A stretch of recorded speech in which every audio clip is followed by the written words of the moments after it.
Le Tout-Puissant a dit, plutôt tu as accordé la jouissance à ces gens, ainsi qu'à leurs ancêtres, jusqu'à ce que leur est venue la vérité, et un messager explicite. Et quand la vérité leur est venue, ils ont dit, ceci est une magie, et nous n'y croyons pas. Puis ils ont dit, pourquoi n'a-t-on pas fait descendre ce Coran sur un haut personnage de l'une des deux cités? Est-ce eux qui distribuent la miséricorde de ton Seigneur? C'est nous qui avons réparti entre eux leur subsistance dans la vie présente, et nous les avons élevés en grade les uns sur les autres, afin que les uns prennent les autres à leur service. Et la miséricorde de ton Seigneur vaut mieux que ce qu'ils amassent.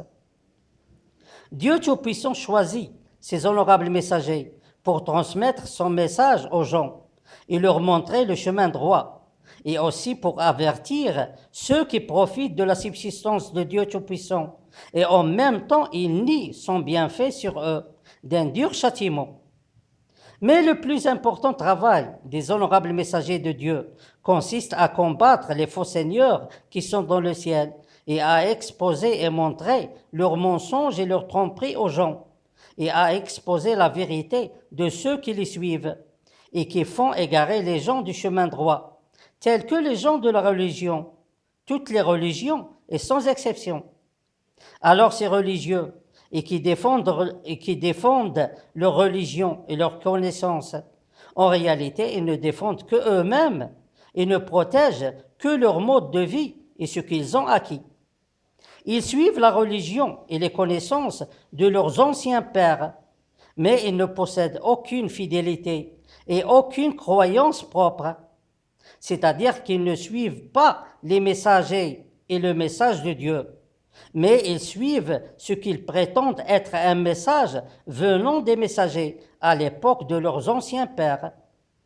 En réalité, si ces religieux vivaient à l'époque des messagers, alors ils seraient les premiers à traiter les messagers de menteurs et les premiers à les combattre. C'est pareil pour les spirituels et les scientifiques de notre temps. En effet, eux aussi suivent les faux seigneurs qui sont dans le ciel, et ils croient à leur connaissance et ce qu'ils possèdent. Et ils profitent très bien de la subsistance et du bienfait de Dieu sur eux.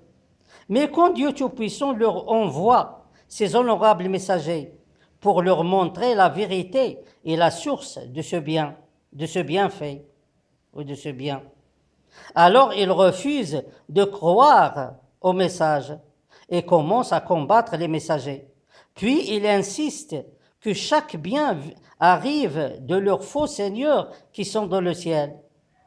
Et quand les honorables messagers leur présentent des signes et des preuves qui expliquent tout, alors premièrement ils disent que c'est de la magie. Puis, et à cause de leur égoïsme et leur cupidité, ils demandent que les messagers soient comme eux et parmi eux, car ils veulent contrôler le bien de Dieu Tout-Puissant.